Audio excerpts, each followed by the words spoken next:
Important rules of English grammar part of speech. अच्छा, इनको important rules क्यों कहा जाता है? इम्पोर्टेंट रूल्स इसलिए कहा जाता है कि ये इंग्लिश ग्रामर के लिए एक बेसिक फाउंडेशन का काम करता है। ये पार्ट ऑफ स्पीच जो ना आपकी लाइफ में एक तरह से, जैसे उर्दू में इसको बोला जाता है बोलचाल के हिस्से। बोलचाल के हिस्से इसलिए बोला जाता है क्योंकि ये बोलने के तौर पर जो छोटे छोटे से फ़िक्रे होते हैं ना, उनके अंदर जो नाउन होता है, प्रोनाउन होता है, वर्ब, एडवर्ब, एडजेक्टिव, ये सब कुछ जो है आपको हेल्प आउट करते हैं एक सेंटेंस बिल्डिंग करने में। पार्ट ऑफ स्पीच के बारे में अभी हम समझेंगे। पार्ट ऑफ स्पीच क्या कहता है कि all English words are classified as per their use and capacity in the sentence. There are 8 numbers and are called the part of speech. A speech is sentence having many words. अब यहाँ पर having many words से आपको अंदाज़ा हो जाएगा कि जिस तरह से इंग्लिश वर्ड्स जो है, ऑल इंग्लिश वर्ड्स जो हैं वो एक क्लासिफाइड हैं कैपेसिटी के तौर पर एक सेंटेंस में, यानी कि जिस तरह से ये एक वर्ड, ये पूरा एक सेंटेंस लिखा होगा, यहाँ पर एक पूरा सेंटेंस लिखा होगा, स्पीच इज़ अ सेंटेंस, ये वाला एक सेंटेंस लिखा है, तो ये ही वाले तमाम तर जो वर्ड है ना, ये सब कहीं ना कहीं पर कोई वर्ब का काम कर रहा है, कोई नाउन का काम कर रहा है, कोई आपका, दोबारा अगेन मैं कहूँ कि नाउन का ही काम कर रहा है। तो ये सारे जो चीज़ें हैं, ये कोई नाउन का काम करेगा तो कोई वर्ब का काम करेगा तो कोई एडवर्ब का काम करेगा। जैसे काम करने वाला होगा, काम होगा और काम होने वाली चीज़ होगी। फॉर एग्ज़ाम्पल मैं बोल रहा हूँ तो मैं सब्जेक्ट हूँ और जो लफ्ज़ मेरे निकल रहे हैं, जो मेरा काम हो रहा है, ये वर्ब है, और जिस चीज़ पर मैं बोल रहा हूँ, जैसे कि मैं पार्ट ऑफ स्पीच पर बात कर रहा हूँ, तो ये ऑब्जेक्ट है। आपके साथ जो मैं बातचीत कर रहा हूँ, तो बातचीत करने वाले लम्हे को आप मेरे ऑब्जेक्ट हो गए, मैं सब्जेक्ट हूँ, और जो बात हो रही ये वर्ब है हमारी। नाउन इसम कहा जाता है। उसके बाद आ जाता है हमारा ज़मीर, प्रोनाउन। उसके बाद आ जाता है एडजेक्टिव यानी सिफ्त। एडजेक्टिव के बाद आपका आ जाता है वर्ब यानी फ़ेल, एडवर्ब यानी कि फ़ेल इजाफ़ी, प्रपोजिशन यानी कि हर्फ जार, कंजंक्शन यानी कि मिलाप, इंटरजेक्शन यानी इस्तजाब, और उसके साथ साथ नाउन की तरफ मूव करते हैं। नाउन इज़ इसम। A noun is a word used for the name, person, place, thing, animal. Definition बनाना, ये आप खुद भी लिख सकते हो डेफिनेशन। आपको मैं इतना याद दहानी करा दूं कि जैसे लास्ट वीडियोस में हमारी बात हुई थी, लास्ट वीडियोस में मैंने आपको जो पढ़ाया था, उसके अंदर मैंने आपको सेंटेंसेस बनाना भी समझाया था कि सेंटेंस स्ट्रक्चर क्या होते हैं। सेंटेंस स्ट्रक्चर अगर आपने नहीं देखा वो वीडियो, तो प्रीवियस वीडियो में इधर ऐड कर दूंगा, आप उसको भी देख सकते हैं। तो जब आप नाउन को बनाना सीख रहे होते हैं, तो आपके पास सबसे पहले नाउन को पहचानने, नाउन को समझने के लिए नाउन को पता करना होता है कि एक्चुअल में क्या है। अब मैं आपको यूनिवर्स के बारे में बताता हूँ। यूनिवर्स क्या, अब जैसे आप चलें, एक दूसरी बात आपको बताता हूँ। आप पाकिस्तान में रहते हैं, आप पाकिस्तान को ले लें। पाकिस्तान में जो भी चीज़ अवेलेबल है इस वक्त पर, उस चीज़ को आपने सामने रखते हुए नाउन को पहचानना है। फॉर एग्ज़ाम्पल, अभी इस वक्त पर हमारी टॉप सेलिब्रिटी कौन है? टॉप सेलिब्रिटी के तौर पर अगर लिए जाए तो इमरान खान अभी हमारे इस टाइम पर टॉप सेलिब्रिटी चल रहे हैं। तो ये एक तरह का नाउन है, पर्सन का नाउन है, ठीक है। उस तरह से इसने कहाँ पर जलसा किया, अपना खिताब का पावर शो जो किया इन्होंने, कहाँ पर किया? वो लाहौर में किया, ठीक है। लाहौर में कौन सी जगह पर किया? मीनार पाकिस्तान पर किया। तो मीनार पाकिस्तान हमारा क्या है? मीनार पाकिस्तान हमारी एक ऐसी प्लेस है जो कि फ़ेमस प्लेस है, ठीक है। किसी भी तरह से फ़ेमस प्लेस हो सकती है। अब वो जो फेमस प्लेस थी वो थी लाहौर, तो लाहौर हमारा फेमस प्लेस हो गई। लाहौर, इस्लामाबाद हो गई, कराची हो गया, हैदराबाद हो गया, उसके बाद सिंध हो गया, उसके बाद पाकिस्तान हो गया। ये तमाम तर जो चीज़ें हैं ये प्लेस के अंदर काउंट की जाती हैं, ठीक है। अब आपको अगर इस चीज़ के बारे में इल्म है, पहले से इल्म है, तो बहुत अच्छी बात है। अब और बेहतर तरीके से आप इस चीज़ को यूटिलाइज़ कर सकते हैं। थिंग्स के अंदर जब यूज़ करेंगे, माइक क्या है? नॉन लिविंग थिंग है। मैं तो आपको इतना बताऊंगा कि आप लिविंग थिंग और नॉन लिविंग थिंग भी नाउन के अंदर ही सीखते हैं।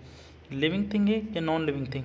जानदार तो नहीं है, बेजान है, तो जो चीज़ बेजान है, जिसके अंदर जान नहीं है, जो इसके अंदर सांस नहीं लेने की एबिलिटी, वो तमाम तर चीज़ें आपकी pen, pencil, razor, scale, sharpener, उसके अलावा आपके इर्द गिर्द जो भी चीज़ें जो आप यूज़ करते हैं अपने लिए, मोबाइल फ़ोन हो गया, चार्जर, लीड, वायर, जो भी, वो सब चीज़ें आपकी नॉन लिविंग थिंग और दूसरा थिंग्स में आ जाती हैं। ठीक, उसके बाद आ जाता है और एन एनिमल। नाउन के ही अबाउट हम बात कर रहे हैं, तो नाउन आपका नेम है पर्सन का, नेम है प्लेस का, नेम है थिंग का, नेम है एनिमल का, और नेम है किसी भी ऐसी चीज़ का जिसको देखा जा सके। नाउन आपका नेम है किसी भी ऐसी चीज़ का जिसको छुआ जा सके। नाउन है किसी भी ऐसी चीज़ का नेम, ये नाउन किसी भी ऐसी चीज़ का नेम है जिसको वज़न किया जा सके।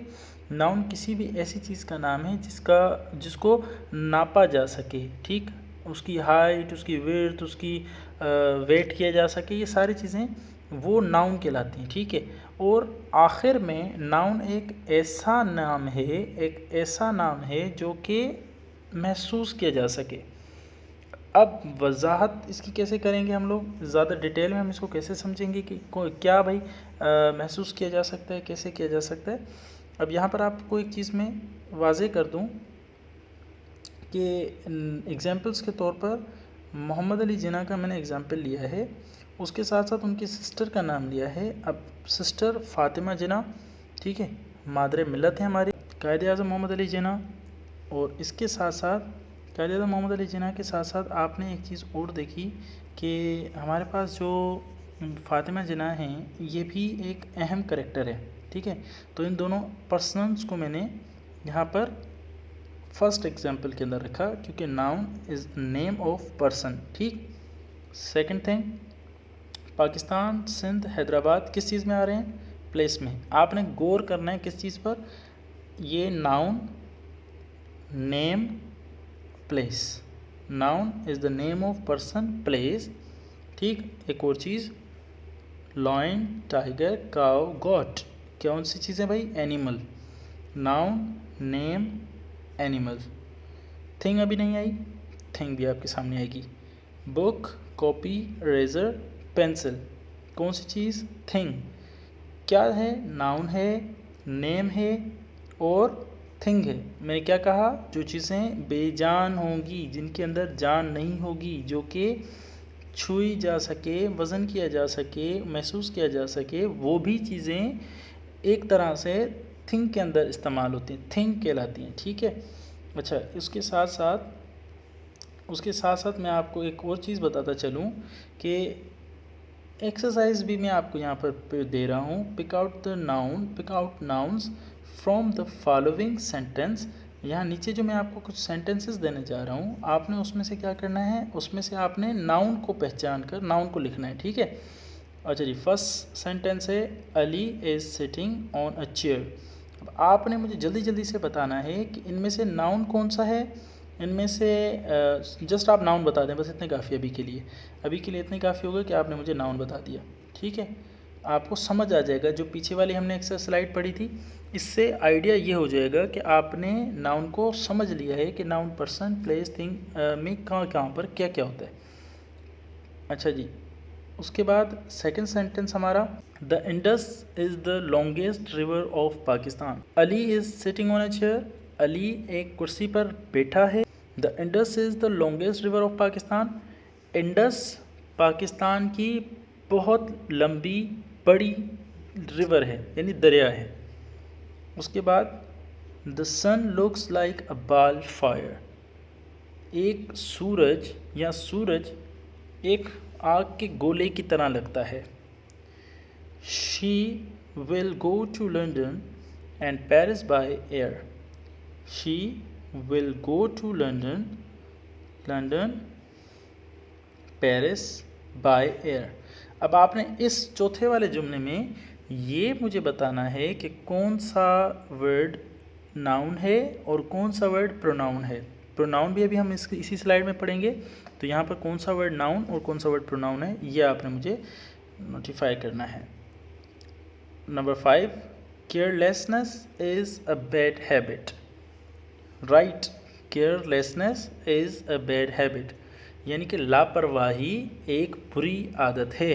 तो इधर से कौन सा वर्ड ऐसा है जो कि हमारा नाउन होगा, यह आपने मुझे बताना है। अब आते हैं हम प्रोनाउन ज़मीर के तौर पर। अच्छा, एक बात और मैं बताता चलूँ कि ये वीडियो 2 पार्ट में हो सकती है, क्योंकि ये वीडियो बहुत ही लॉन्ग हो जाती है। मैं एक वीडियो 15 मिनट तक अपलोड कर सकता हूँ, ठीक है। पर प्रो लिखा है, ठीक है, और यहाँ पर जो है नाउन लिखा है। तो ये नाउन और प्रोनाउन में क्या डिफरेंस होता है, ये इस चीज़ को समझते हैं। मैं आपको इजी अल्फाजों में समझाऊँ तो प्रोनाउन जो होता है वो नाउन की जगह पर इस्तेमाल होने वाला लफ्ज़ होता है। यहाँ पर सेंटेंस में डेफिनेशन में लिखा है, a pronoun is a word used instead यानी in a place of a noun, यानी जगह पर। फॉर एग्जांपल, आप या आपकी जगह आपका भाई, आप कोई काम कर रहे हो और आप फॉर एग्ज़ाम्पल उस काम से अब फारिग कर दिए जाते हो या वो काम आप नहीं कर रहे, तो उस जगह पर आप रिप्लेस कौन किया जाएगा, आप ही का कोई भाई या आप ही की तरह का काम करने वाला कोई बंदा, शख्स जो कि प्रोफेशनली उस काम को समझता हो या कर सकता हो, ठीक है। अब बात को समझिएगा, नाउन क्या काम करता है। नाउन काम करता है किसी भी चीज़ का, किसी भी जगह का, किसी भी नाम को एक्सप्लोर करने का, नेम बताने का, ठीक है। अब यहाँ पर हम नाम बार बार एक चीज़ का तो नहीं ले सकते। अब इसको हम इस तरह से कहें कि हम किसी भी चीज़ का नाम रिपीट नहीं कर सकते। कुछ जगह ऐसी भी होती हैं जहाँ पर हमें पर्सनल रखना पड़ता है। अब पर्सनल बात करने के लिए हम किसी का नेम लें, फॉर एग्ज़ाम्पल किसी ऐसी जगह पर हम बैठे हों, पब्लिक प्लेस में हम बैठे हों, तो पब्लिक प्लेस में आप क्या समझते हो कि आप अपनी फैमिली की मेंबर में किसी भी लड़की या किसी भी लड़के, किसी भी ऐसे शख्स जिसके बारे में आप बात कर रहे हो और सामने बैठा हुआ कोई शख्स आपको देख रहा हो, और फॉर एग्ज़ाम्पल या तो आप उसका नाम रिपीट नहीं कर सकते, बार बार उसका नाम रिपीट करने के बजाय आपको सही वे में बताता हूँ कि क्या वे होता है। सही वे यूज़ करने के लिए हमें प्रोनाउन की मदद लेनी पड़ती है, ठीक है। हम बार बार उसका नाम रिपीट नहीं कर रहे, तो हम क्या करें, उसकी जगह पर हम प्रोनाउन की मदद लें। अब प्रोनाउन हमारी मदद कैसे करेगा, ये प्रो भाई, बड़े भाई की तरह काम करने वाला है आपके साथ। देखो कैसे करेगा प्रोनाउन मदद। प्रोनाउन मदद क्या करेगा, एग्जाम्पल लेते हैं, he is a boy. Boy आपका नाउन है, ठीक। उसके साथ साथ ये जो ही वाला वर्ड लगा यहाँ पर, आपने पिछले नाउन वाली स्लाइड में देखा होगा तो लिखा था अली, ठीक है, अली लिखा था। अब ये अली नाम बार बार अगर मैं लूँ, बार बार अगर ये नाम लूँ तो यार बहुत ही मतलब एक पक जाता है इंसान की, बार बार उसका नाम लेकर बोला जाए। अली को ही काम बोला जा रहा है और बार बार अली से अली अली अली अली की अगर बात की जाए तो समझ में आ रहा है कि उससे डायरेक्टली बात की जा रही है, उससे बोला जा रहा है, कुछ अली के बारे में बात कर रहे हैं लेकिन किसी और से, तो उसका बार बार अली नाम लेना मुनासिब नहीं होगा। इससे बेहतर नहीं है कि हम उसको ही करके बुलाएं, ही इज़ वेरी स्मार्ट यानी ही इज़ वेरी हम्बल, इस तरह की करके हम अगर बात कहें तो समझ में भी आता है। सेकंड है सेंटेंस शी। पहले हमने क्या देखा, ही, दूसरा क्या, शी। अगर लड़का है, बॉय है, तो उसके लिए क्या इस्तेमाल होगा, ही। अगर गर्ल है तो गर्ल के लिए क्या इस्तेमाल होगा आपका जी, गर्ल के लिए इस्तेमाल होगा she. He is a boy, first sentence में वो एक लड़का है। शी रीड्स वेल, वो अच्छा पढ़ती है। Ahmed is a boy and he reads well. अब दोबारा से वही बात आ जाती है कि नाउन स्टार्ट में आ गया, नाउन स्टार्ट में आ गया, एंड ऑब्जेक्ट में आ गया, उसके साथ एंड कंजंक्शन ऐड होते हुए हमारे पास जुमला किस तरह से खूबसूरती से एक रुख लेता है, और जुमला हमारा कहता है कि ही रीड्स वेल। अहमद एक अच्छा लड़का है, शुरू में हमने उसका नाम ले लिया, अब दोबारा से अहमद अच्छा पढ़ता है। अहमद एक अच्छा लड़का है, अहमद अच्छा पढ़ता है। 2 मरतबा बोलने से बेहतर नहीं था कि हम उसका एक मरतबा अहमद नाम ले लिया उसको पहचानने के लिए, अब हम उसी के बारे में बात करें तो ही कह दिया, ठीक। I told him to play with me, मैंने उससे कहा कि मेरे साथ खेलें। अब आप अगर इस बात को इस तरह से कहें कि Ali told him to play with me, मैं ख़ुद अली और मैं ख़ुद कहूँ कि अली कहता है कि मेरे साथ खेलो, तो ये बात थोड़ी ऑकवर्ड लगती है। तो इसकी जगह पर आप क्या करें, इसकी जगह पे अपना नाम लेने की जगह आई कहा जाता है, ठीक है। I told him to play with me, मैं उसे कहता हूँ कि मेरे साथ खेले, ठीक है, मैंने उसे कहा कि मेरे साथ खेले। Those boys are good and they can play nicely. अब दोज एंड यहाँ पर दे, ये 2 चीज़ें जो आपकी ये प्रोनाउन में काउंट होती हैं, ठीक। क्यों प्रोनाउन में काउंट होती हैं? क्योंकि यहाँ पर आपका नाम नहीं इस्तेमाल हुआ, बॉयज़ का नाम इस्तेमाल नहीं हुआ। Second, they can play nicely, यहाँ पर भी आपका नाम इस्तेमाल नहीं हुआ, नाम को रिप्लेस किया गया, इसी वजह से इसको प्रोनाउन। अच्छा, नोट क्या कहता है? नोट कहता है कि in the above sentences he, she, I, him, और फिर कहता है कि me, those and they are pronouns. आप स्क्रीनशॉट लेना चाहें तो स्क्रीनशॉट भी ले सकते हैं। जल्दी से हम नेक्स्ट स्लाइड पे मूव करेंगे। Adjective. An adjective is a word which is qualifies a noun और प्रोनाउन। एक एडजेक्टिव एक ऐसा लफ्ज़ है जो कि क्वालिफाइज करता है नाउन को और प्रोनाउन को, यानी नाउन और प्रोनाउन को मॉडिफाई कहें हम लोग। मॉडिफाई जैसे कि आपने देखा होगा किसी कार, किसी बाइक या किसी ऐसी चीज़ को या होम को हम कहें रेनोवेट करना, तो उन चीज़ को हम खूबसूरत बना देते हैं और ज़्यादा, ठीक है, उन चीज़ों की डिटेल देते हैं हम ज़्यादातर। तो आप इस चीज़ को ऐसे समझ सकते हैं कि नाम और नाम वाली जगह पर इस्तेमाल होने वाले प्रोनाउन दोनों को मॉडिफाई कर देता है, उनके काम को अच्छा बना देता है। वाह जी। सो एग्जाम्पल है, he is a good man. आपको मैं बताता चलूँ, जो गुड होगा यानी खासियत बता दी, उसकी अच्छाई बता दी, उसका रंग बता दिया, कलर बता दिया, ठीक है। अगर कलर बताएगा तो भी एडजेक्टिव कहलाएगा। अच्छा, उसके साथ साथ अगर ये कलर नहीं बताता, उसके साथ साथ ये अगर हाइट बता देता है, ठीक है, अगर हाइट बता देता है तब भी ये एडजेक्टिव का काम करेगा। अगर ये आपको मैं बताऊं कि तादाद बताने का काम करे, तादाद कैसे, जैसे नंबर्स बताने का काम करे। वैसे नंबर्स ये नाउन बताता है। नंबर्स कौन से वाले नंबर्स? एक नंबर्स होते हैं ES वाले, ठीक है, ES ये सिंगुलर एंड प्लूरल में काउंट होते हैं, तो ये वाले तो आपके नाउन में चले जाएंगे। इस तरह से अगर आप सोचें देखेंगे तो हम इस नज़रिए से नहीं देख रहे, हम देख किस नज़रिए से रहे हैं, जो कि 1 2 3 4 एंड 5 करके बताए।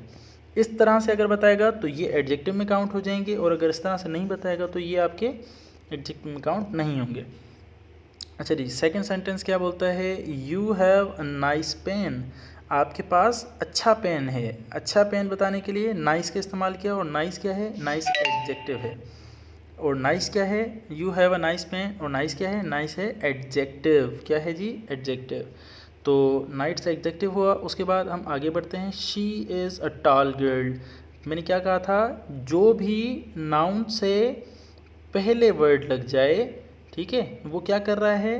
क्वालिफाइज कर रहा है उसको, उसकी मॉडिफिकेशन कर रहा है, उसको खासियत बयान कर रहा है, उसके बारे में उसकी अच्छाई बयान कर रहा है, या उसकी एबिलिटी बयान कर रहा है। एबिलिटी के बारे में अगर बात करेगा, अगर एबिलिटी के बारे में बात करेगा तब भी वो उसकी क्वालिफाइज कर रहा है, उसको खासियत बयान कर रहा है उसकी, या उसके बारे में बता रहा है कि वो एक्चुअल में है क्या। फिर बताता है they are sitting in a beautiful car. अगर आप किसी भी बस, ट्रेन वगैरह में सफ़र कर रहे होंगे तब भी आप क्या कर रहे होंगे?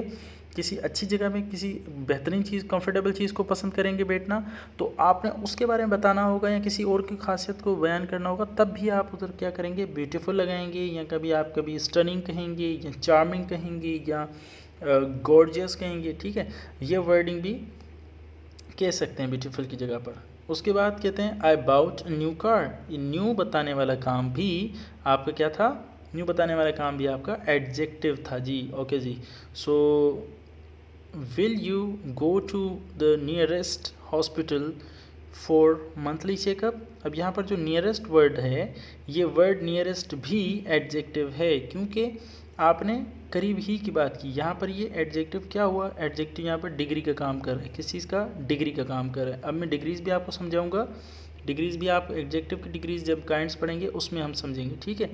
उसके बाद ये कहता है कि वर्ब के बारे में बात करते हैं जी। अब वर्ब कहता है कि a verb is a word which indicates some action, state और एग्जिस्टेंस ऑफ अ बीइंग।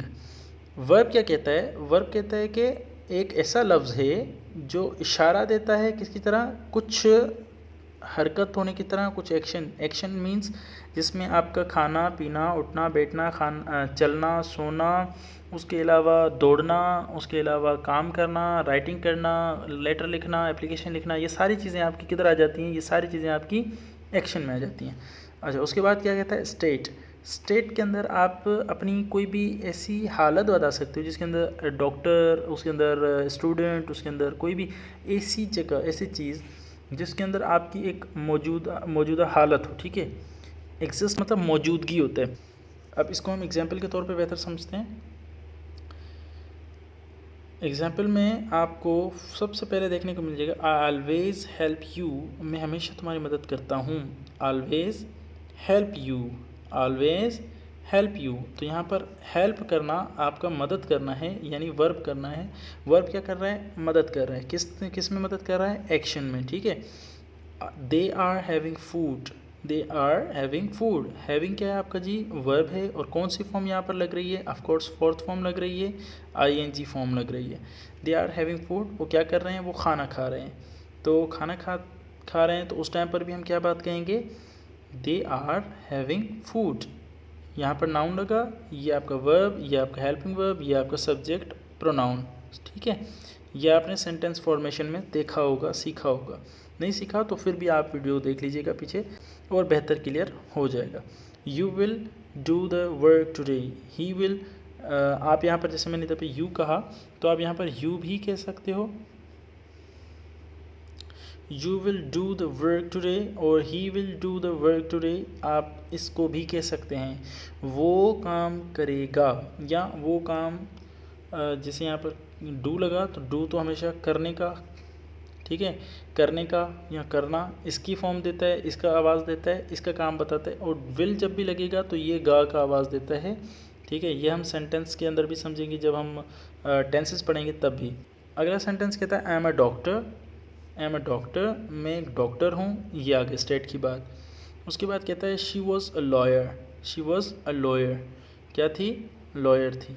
उसके बाद कहते हैं, they will be actress in just few months, वो क्या हो सकती है, वो एक्ट्रेस हो सकती है कुछ ही महीनों में। अब एडवर्ब की बात कर लेते हैं। जिस तरह से हमने वर्ब को समझा, वर्ब का काम था, वर्ब का एक्शन था, वर्ब की स्टेट थी, वर्ब की एग्जिस्टेंस थी, इसी तरह से यहाँ पर ऐड होता है वर्ब के अंदर। क्या ऐड हो रहा है, इस चीज़ को ज़रा समझना है हमने। फेल के अंदर इजाफी बात हो रही है। क्या इजाफी हो रही है जी, फेल ही का काम करेगा, लेकिन काम ही का काम करेगा, लेकिन उसको मॉडिफाई करेगा, उसको खूबसूरत बनाकर सामने पेश करेगा। अच्छा जी, an adverb is a word which modifies a verb. Adverb एक ऐसा लफ्ज़ है जो कि खूबसूरत बनाने का काम करता है वर्ब को, एन एडजेक्टिव एडजेक्टिव को, और एन अदर एडवर्ब, और एक अपने ही एडवर्ब को भी बेहतर बनाता है in the sentence and adds to their meaning. और जैसे कि ये कुछ और ऐड करेगा एडवर्ब, कुछ मॉडिफाई करेगा, तो उसी तरह से ये क्या कर देगा, उसको खूबसूरत बना देगा। ओके जी, सो नेक्स्ट हमारे पास एग्जाम्पल क्या है, एग्जाम्पल लेते हैं। एग्जाम्पल कहता है कि he runs quickly, he runs quickly, वो क्या करता है, वो तेज़ दौड़ता है। उसके बाद कहता है, they run very fast, they run very fast, वो बहुत तेज़ दौड़ता है। अब यहाँ पर हम बात कर रहे थे रन्स क्विकली, क्विक तो रहा एक, एडवर्ब ने किसकी मदद की, एडवर्ब ने वर्ब की मदद की। पहले सेंटेंस में अगर हम देखें तो एडवर्ब ने मदद की वर्ब की। अब यहाँ पर क्या करता है कि एडवर्ब ने एडजेक्टिव की मदद की वर्ब के साथ साथ। वर्ब की मदद तो कर रही थी, दौड़ने की बात हो रही थी तो दौड़ तो रहा था, दौड़ने में पहले भी तेज़ दौड़ रहा था, एडवर्ब ने वर्ब की मदद कर दी थी, वर्ब की मदद कर दी थी। तो यहाँ पर हमने वर्ब लगाया, यहाँ पर एडवर्ब लगाया, बात हो गई सेम, ठीक है। यहाँ पर एडवर्ब लगाकर वर्ब की मदद कर दी। अब यहाँ पर क्या कर रहा है सेकंड सेंटेंस में ये कर ये रहा है कि आपके रन तो वर्ब है, लेकिन रन के साथ साथ वेरी आपका एडवर्ब है, और फर्स्ट आपका एडजेक्टिव है। क्या है, एडजेक्टिव। फर्स्ट आपका एडजेक्टिव है, तो फर्स्ट के अंदर आपको ये वेरी लगाकर एडवर्ब ने मॉडिफाई कर दिया दोनों चीज़ों को, ठीक है। वैसे इसने एडजेक्टिव को मॉडिफाई किया है बेहतर तरीके से, आप इसको ऐसे समझें। उसके बाद कहता है, this bird is very pretty, this bird is very pretty. जब आपका वेरी लग जाए तो यहाँ पर आपको मतलब इंडिकेट हो जाएगा जब आपका वेरी लग जाएगा ना, आपको इंडिकेट हो जाना चाहिए, आप मॉडिफाई कर लें इस चीज़ को, आपको इंडिकेट क्या होना चाहिए जी, इंडिकेट ये हो जाना चाहिए कि ये एडवर्ब है, सेंटेंस में ये एडवर्ब है। अगर आपको थोड़ी सी परेशानी हो, मैं क्योंकि इस वीडियो को 2 पार्ट में अपलोड करूँगा, क्योंकि ये वीडियो बहुत ही लॉन्ग हो जाएगी हमारे इस तरह से शॉर्ट स्लो पढ़ने से समझ में आए ना, ताकि आपको, तो आप थोड़ा सा देख लीजिएगा। ये वीडियो देखने के बाद सेकंड वीडियो भी आपको देखनी पड़ेगी, तब आप पार्ट ऑफ स्पीच टोटल समझ पाएंगे। अच्छा जी, तो यहाँ पर कहता है this bird is very pretty, ये एक बहुत ही खूबसूरत बर्ड है, परिंदा है। तो ये जो प्रेटी था, प्रेटी क्या है, प्रेटी आपका एडजेक्टिव है, मैंने पहले भी बताया था, खासियत बताएगा तो आपका एडजेक्टिव कहलाएगा। उसके बाद वेरी क्या है, वेरी आपका एडवर्ब है। उसके बाद इज़ क्या है, इज़ आपका एडजेक्टिव है। कौन सा, इज़ आपका स्टेट हो सकता है, एग्जिस्टेंस हो सकता है, मौजूदगी हो सकती है, ठीक है। तो आप यहाँ पर क्या बात कर रहे हैं, ओके। सो अगला वर्ड हम लेते हैं, शी वैक्स अप अर्ली। जहाँ पर आपके सेंटेंस के एंड में, लफ्ज़ के वर्ड के एंड में एल और वाई लग जाए ना, तो आप यहाँ पर भी पहचान लीजिएगा कि ये एडवर्ब है। अगर एल वाई लग जाए तो पूरे सेंटेंस में एक ये वाहिद वर्ड है जो एडवर्ब का काम कर रहा है, ठीक है।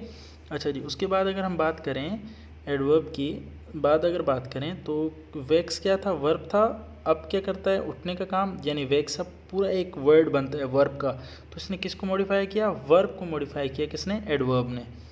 Clear, okay. सो आगे बढ़ते हैं।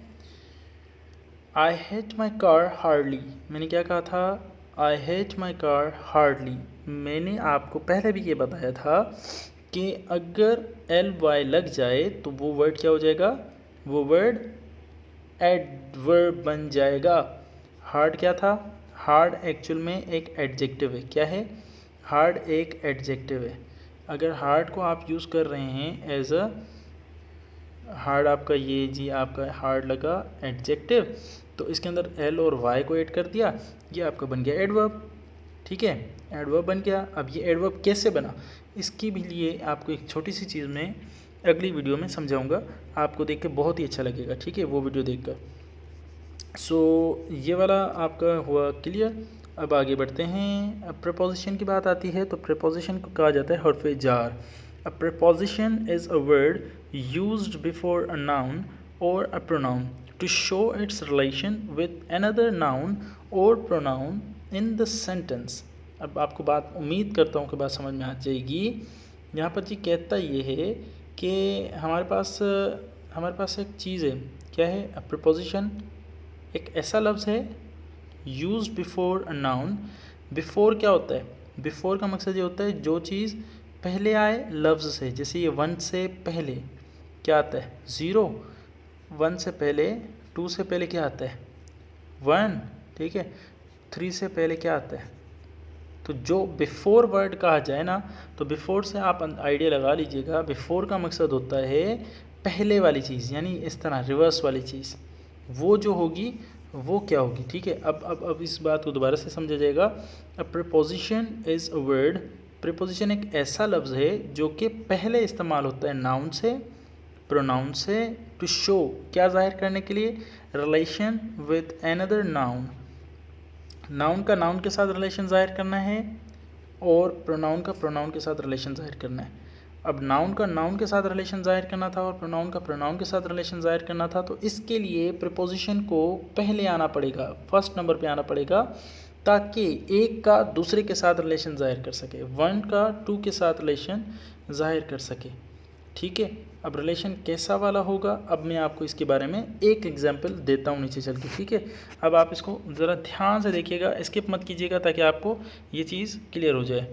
अच्छा जी, अब आप इसी सेंटेंस में एग्जाम्पल के तौर पर देखेंगे, she came from the college, she came from the college. आपकी नज़र में कॉलेज क्या है, द कॉलेज आपकी नज़र में क्या है। आपने पिछली स्लाइड को देखा, समझा, पढ़ा, अब आपने ये कंफर्म करना है, मुझे ये बताना है कि आपको ये कॉलेज क्या लग रहा है। ये कॉलेज मैं बता देता हूँ, चलें कोई बात नहीं। ये कॉलेज जो है, द कॉलेज, ये है नाउन, क्या, नाउन। प्रीपोजिशन किससे पहले लगा, नाउन से पहले लगा। कैसे? ये रहा प्रीपोजिशन आपका। जब फ्रॉम लगा, फ्रॉम ने आपका काम क्या किया, इस वाले जुमले को इस जुमले के साथ जोड़ना था। क्या करना था? दोबारा से मैं बात समझा देता हूँ आपको। ये है आपका शी कैम, कहाँ से कैम हुई? The college. अब आप इसको वर्ड के तौर पर ही लगा दो। दो वर्ड आपके पहले इस्तेमाल हुए, एक शी वाला एक कैम वाला वर्ड हुआ, ठीक है। उसके प्लस किया, प्लस करने के बाद द कॉलेज, दो वर्ड आपके पीछे लगा दिए गए, दो वर्ड यानी कि इस सेंटेंस के बैक साइड पे लगा दिए गए। अब दो वर्ड पहले, दो वर्ड बीच में, बीच में क्या लगा? फ्रॉम। प्रीपोजिशन ने पहले इस वाले वर्ड को इस वाले वर्ड के साथ जोड़ना था। तो ये क्या कर रहा था? प्रोनाउन को जोड़ना है कॉलेज के साथ, तो इसने मदद किसकी ली? फ्रॉम की। फ्रॉम ने क्या किया? कॉलेज नाउन को बताना था, तो ये नाउन का रिलेशन बताना था किसके साथ? प्रोनाउन के साथ। उम्मीद करता हूँ बात समझ में आ जाएगी। अगर नहीं बात समझ में आई तो एक मरतबा दोबारा से स्किप करके पीछे करके देख लीजिएगा, आपको इंशाअल्लाह बात समझ में आ जाएगी। अच्छा जी, the fish jumped into the water. The fish jumped into the water.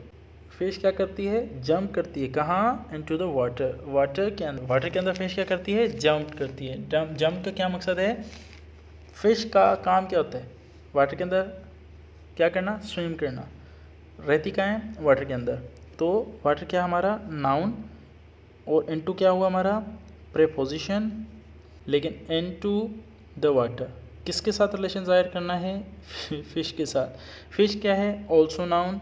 Noun का रिलेशन किसके साथ ज़ाहिर किया? नाउन के साथ। किसने ज़ाहिर किया? इनटू ने, ठीक है। इनटू क्या है हमारा? इनटू हमारा क्या है? इनटू जो है हमारा प्रीपोजिशन है, ठीक, preposition. The cat came into the room. Cat कहाँ पर आती है? यही पहले वाला सेंटेंस। उसी तरह से रूम आपका क्या हुआ? नाउन हो गया।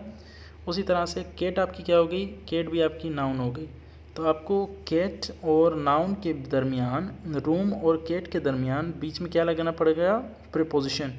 इसका रिलेशन इसके साथ ज़ाहिर करना है तो हमने बीच में मदद लेनी है प्रीपोजिशन की, ठीक है। माई shoes set under the shelf. अब आप इस सेट को छोड़ें, इस केम को छोड़ें, इस जम्प्ड को छोड़ें, इस केम को छोड़ें, ठीक है। इन चीज़ों को आप छोड़ दो। आप देखो इसको, इसको, इसको और इसको। अब इन सब चीज़ों को देखते चलो, इसके साथ, इसके साथ, इसके साथ, इसके साथ। किसके साथ देखना है आपको? From, into, into, under. किसको? She, from, the fish, into, the cat, into, my shoes, under. Clear है बात? अब आपको नाउन, मैंने ये जो वर्ब थे इनको मैंने कट कर दिया फ़िलहाल के तौर पे, समझने के लिए मैंने इनको अभी कट किया है। वैसे सेंटेंस इनके बगैर नहीं बनेगा, सेंटेंस वर्ब के बगैर नहीं बनता। The college, the water, the room, the shelf, ठीक। अच्छा जी, she from the college, the fish into the water, the cat into the room, my shoes under the shelf. ये वाले जितने भी मैंने टिक किए हैं, इनटू, इनटू, अंडर, फ्रॉम, ये कहलाते हैं प्रीपोजिशन। क्या कहलाते हैं? ये कहलाते हैं प्रीपोजिशन। एक नाउन को, एक नाउन को, एक नाउन को, एक नाउन को दूसरे प्रोनाउन से जोड़ना, दूसरे नाउन के साथ जोड़ना, दूसरे नाउन के साथ जोड़ना, दूसरे नाउन के साथ जोड़ना। मैंने क्या कहा था कि एक नाउन को दूसरे नाउन के साथ जोड़ने के लिए पहले आना पड़ेगा किसको? प्रीपोजिशन को। ऑब्जेक्ट वाला जो नाउन होता है ना, उस नाउन का रिलेशन सब्जेक्ट वाले नाउन के साथ ज़ाहिर करना होगा उसको। तो उसको ऑब्जेक्ट वाले नाउन के साथ ज़ाहिर करने के लिए, सब्जेक्ट वाले नाउन के साथ ज़ाहिर करने के लिए रिलेशन खुद को मिडिल में आना पड़ता है। मोस्ट ऑफ द टाइम एक से पहले आ जाएगा दूसरे का रिलेशन बताने के लिए। यहाँ पर हुआ हुआ है सेम, आप देख सकते हो सच, फ्रॉम द कॉलेज, ठीक है। अच्छा जी, आगे बढ़ते हैं। He stand on the table, he stand on the table, किसके ऊपर खड़ा होता है जी? टेबल के ऊपर खड़ा होता है। कौन खड़ा होता है? ही क्या है? प्रोनाउन है। किसके ऊपर? नाउन के साथ। प्रोनाउन का रिलेशन नाउन के साथ बताने के लिए कि वो नाउन जो है टेबल पर खड़ा होता है। अच्छा जी, सेकंड सेंटेंस कंजंक्शन। कंजंक्शन कहता है मेलाप। A conjunction is a word which joins two words, two phrases or two sentences with help of and, or, so, but, because. अब मैं दोबारा से इन सेंटेंसेस को क्लियर कर देता हूँ। और, सो, बट, बिकॉज, एंड। अच्छा जी, इनमें से आपको सेंटेंस को पहचानना क्या है, सेंटेंस क्या काम करता है। सेंटेंस ये काम करता है इसका कि ये एक वर्ड को दूसरे जुमले के साथ, पूरे जुमले के साथ जोड़ देता है। अली एंड, ये एंड जो है आपका, एंड पूरे जुमले को जोड़ देगा। सना आर द प्रेजेंट। अच्छा, यहाँ पर थोड़ा सा स्पेलिंग मिस्टेक्स हो सकती है। अच्छा जी, क्या है, Ali and Sana are the parents हो सकता है, पेरेंट्स। ओके, सो अहमद और मोहम्मद, ये जो और है, ये दो जनों को आपस में सेंटेंस को जोड़ रहा है, इस वजह से अहमद और मोहम्मद कैन गो देयर। अच्छा जी, उसके बाद क्या कहता है, he went out but we remained at home. वो बाहर चला गया लेकिन हम रुक गए घर पे, हम रह गए घर पे।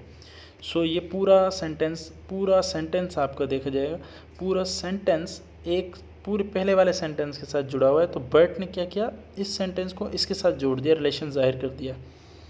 अच्छा जी, उसके बाद ये कहता है, I didn't talk him because he was busy somewhere.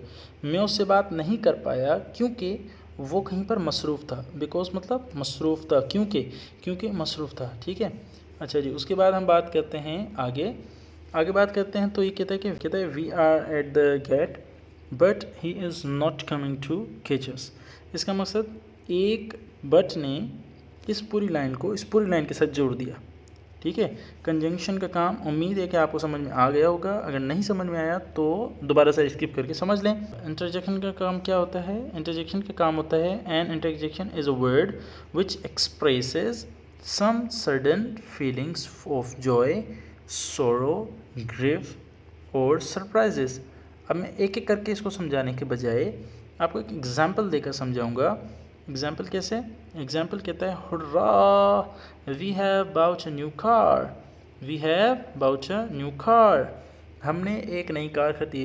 बल्ले, वाह वाह, शाबाश शाबाश हम कहते हैं उर्दू में, पंजाबी में। तो इस तरह से जो हमारी खुशी का एक लम्हा नहीं होता, हम खुशी में कुछ भी वर्ड स्टार्टिंग में कहते हैं ना, वही वर्ड इंटरजेक्शन के तौर पर राइटिंग में, स्पीकिंग में, रीडिंग में इस्तेमाल होते हैं। जैसे यहाँ पे ओह नो से ही अंदाज़ा हो जाए यानी कि यार कोई बुरी खबर है। Oh no I left him in a middle of way. Oh no, मैंने उसे आधे रास्ते में ही छोड़ आया। क्या करता हूँ मैं, आधे रास्ते में ही छोड़ आया। Alas our loved one is dead. Alas की एक डेट होती है। अल्लास इट मीन्स कि बहुत ज़्यादा गम की बात, बहुत ज़्यादा गम की बात, जिसके अंदर कुछ बहुत ही बुरा हो गया हो। हाउ कोल्ड इट इज़, इसका मतलब ये भी, जब हम बाहर अचानक सर्दी में निकल जाएं और सर्दी में निकलते ही अचानक से हमें एक रियलाइज़ हो कि यार ये क्या, ये तो बहुत ज़्यादा ठंड है। तो ये जो पहला वर्ड जो हमारा निकलता है ना, इस चीज़ एक्सप्रेशन को एक तौर पर हम कहें, एक्सप्रेशंस को देखो एक्सप्रेस करता है। तो किस चीज़ को एक्सप्रेस करेगा, हमारे एक्सप्रेशंस को एक्सप्रेस करेगा। ठीक है। अच्छा जी, oh shit it is a blunder what he did.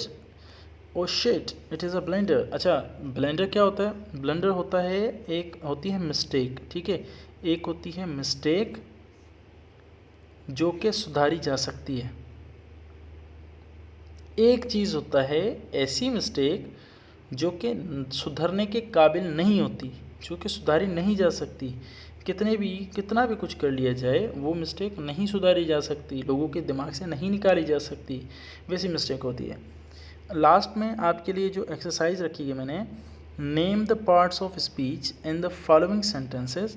अब आपने इनमें पहचानना है कि कौन सा सेंटेंस कहाँ पर इस्तेमाल हुआ। अगर आपको नहीं समझ आया तो एक बार फिर, name the part of speech in the following sentence. आपने बताना है कि कौन सा सेंटेंस में इस्तेमाल हुआ है। क्या है ये क्या है, goes to the school with her sister, ये क्या चीज़ है। ठीक है, ये एक एक्सरसाइज है आपके लिए। इस एक्सरसाइज को आपने कंप्लीट करना है और कंप्लीट करके मुझे आप ईमेल भी कर सकते हैं, मैं ईमेल में मेंशन कर दूंगा, और आप इस चीज़ को मेंशन करके मुझे कमेंट में भी पेस्ट कर सकते हैं, जो भी आप वो होमवर्क करेंगे। They play a match in the evening. They play a match in the evening. The boys attend the class daily. Edison made many inventions. The boy who came here is my brother. The Pakistan resolution was passed in 1940. She is reading but he is sleeping. You talk very slowly and softly. They run fast and to get the prize.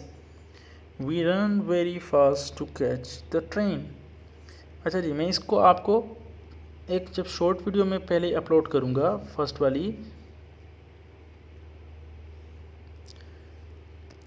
अब आपने इन सब चीज़ों को क्या करना है, exercise करना है। एक्सरसाइज करके आपने जो चीज़ आपको समझ में आए इनमें से आपने अलग अलग करना है, बताना है कि ये क्या चीज़ें हैं, ये क्या चीज़ है। सेकंड में बीच में आता है, मिडिल में, फिर स्टार्टिंग में, ये सब्जेक्ट में आ रहा है, मिडिल में आ रहा है, ऑब्जेक्ट में आ रहा है। तो ये क्या क्या चीज़ें हैं, इन सब को आपने आराम से पेन कॉपी लेकर हल करके और फिर आपने मुझे सेंड करना है, ताकि मैं आपके इस चीज़ को देख सकूं कि आपको ये समझ में आया कि नहीं आया। अगर कोई एक्सरसाइज नहीं करता और वो इसको स्किप कर देता और नहीं देखता तो भाई आप लॉस्ट कर चुके हो।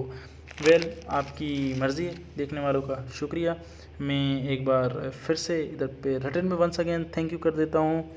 आपको वीडियो पसंद आई हो तो सब्सक्राइब कर दीजिएगा, लाइक कर दीजिएगा। थोड़ा सा भी, एक छोटा सा भी पार्ट, अगर एक भी वर्ड मेरा अच्छा लग गया हो तो यार प्लीज़ लाइक कर देना।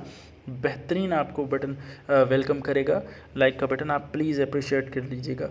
एक मरतबा आपके अप्रिसिएशन से कुछ नहीं होगा, please. Okay, so thank you, take care of yourself, take care of your family, be safe, Allah हाफिज़।